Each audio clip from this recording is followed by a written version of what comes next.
Salut à toi, bienvenue dans cet épisode 2.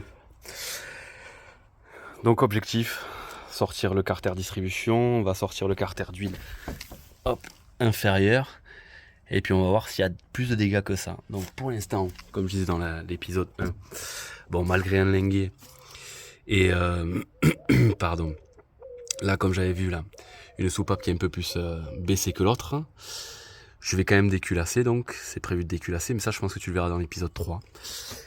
Là, on va déjà sortir ça, voir la chaîne, voir ce qui a pété et voir si on a des morceaux en bas dans le carter. Allez, on voit ça ensemble. Alors, en dessous, ça se passe comme ça. T'as ton carter d'huile. Moi, ce que j'ai fait pour me faire un petit peu plus de place, j'ai sorti la ligne d'échappement. On va sortir cette plaque-là qui est tout autour, là. Et ensuite, dévisser toutes les vis de carter qui est un peu plus loin. On va se faire tout ça, tout le tour. Sachant que j'ai vidangé avant. Faut penser à débrancher le petit...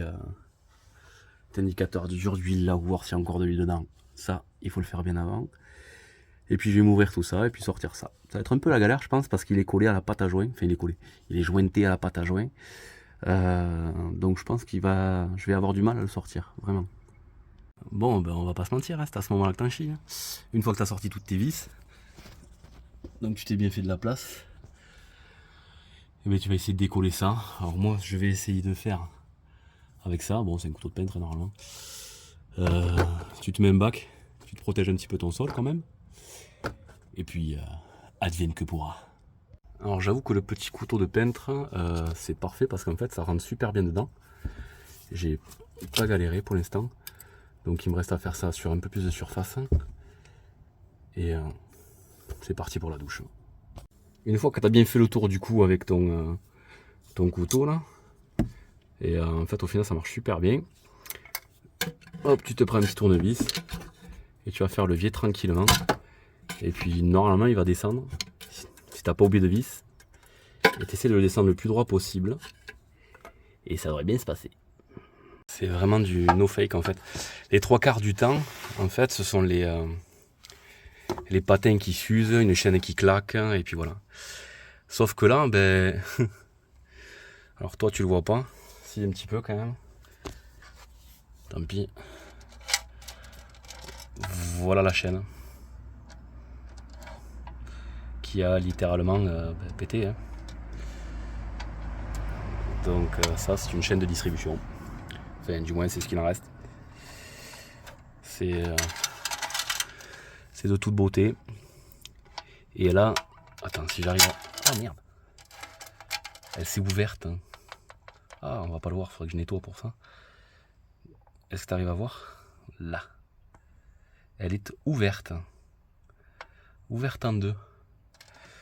Donc ben là, mon jeu ça va être de la reconstituer de toute façon. Et normalement comme tout est démonté, tous les morceaux doivent être là. Hein. Donc il n'y a pas de stress. Allez, prochaine étape, du coup on va sortir le cache distribution. Une fois que tu as fait ça, ta difficulté ça va être ben, du coup déjà de le caler. Donc moi ce que j'ai fait, je me suis calé sur le compresseur de clim avec une cale en bois en plus pour pas tirer sur ce tuyau. Sur celui que tu vois en plein milieu de ton écran là. Donc là j'y suis. J'ai réussi à soulever un petit peu mon moteur pour pouvoir dégager du coup mon support moteur. Donc là ce que je vais faire, je vais dégager mon support moteur. J'ai déjà sorti mon galet tendeur de courroie accessoire. Et après il me faudra sortir ma pompe à eau. Parce que je pense que si tu sors pas ça, tu vas galérer pour enlever tout ce cache de bip. Donc déjà on va se faire de la place, sortir le support moteur en entier. Et ensuite on voit ce qu'il en est, savoir si je dois vraiment sortir la pompe à eau ou pas. Ça m'arrangerait de pas la sortir, mais bon. Voilà la place que tu peux avoir une fois que tes supports moteurs sont enlevés. Donc là c'est pas trop mal. Et bon, on voit plus ou moins là. Mais la pompe à eau en fait je pense que t'as pas le choix. Hein. Il faut vraiment la sortir.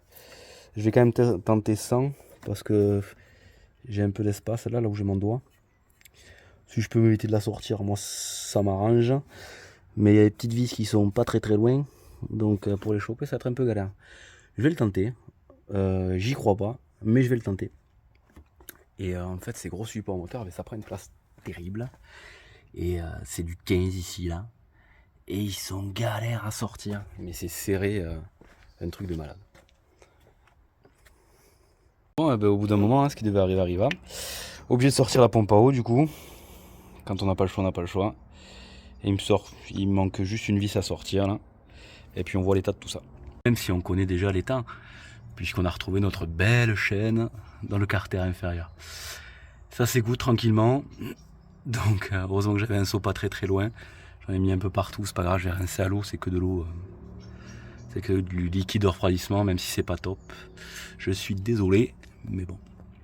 Donc en résumé, donc pour cette vidéo, on a sorti le carter inférieur avec la chaîne du coup qui était tombée dedans. Notre pompe à eau, galet tender, la poulie damper, je l'avais déjà sorti. Petit disclaimer, enfin faut pas oublier, attention c'est un pas à l'envers. Donc si vous voulez la sortir, il faut se mettre en position serrage. Qu'est-ce que j'en ai sorti d'autre? Mais normalement lui là il est censé venir maintenant puisque j'ai fait tout le tour de vis. Tout le tour de... Pardon. J'avais un chat dans la gorge. J'ai fait tout le tour donc, et dans la logique il est censé sortir. Hein. Mais je pense qu'il doit être collé un petit peu avec le temps, donc je vais y mettre un petit coup de maillet, il doit y avoir des guides aussi, et puis on va le sortir. Et ben voilà, il fallait se faire aider. Hein. Donc ça vient tranquillement. Alors en tout et pour tout, j'ai mis 1h en fait, hein, quelle heure il est. Je suis mis à 19h, 19h15, enfin plus près de 19h15 que 19h. 8h10, ouais, un peu moins d'1 heure hein, pour sortir cette misère. Comme tu peux voir, bizarrement, l'état des guides et des tendeurs, mais c'est en bon état. Ils sont pas trop marqués. Donc c'est vraiment désolant en fait. Alors que les 3/4 du temps sur ces moteurs là, ça va être eux qui vont morfler. Et là, ils sont en bon état. Donc tristesse. Bref, on termine donc sa moitié la nuit. Comme je t'ai dit, c'est 8h15. Je te souhaite une bonne journée, une bonne soirée, une bonne pause de caca. N'hésite pas à t'abonner comme d'hab hein, si tu veux voir la suite. Du coup, prochaine étape, ça va être dépose de la culasse. Et puis voilà. Allez, je te fais des bisous, à plus. Ciao.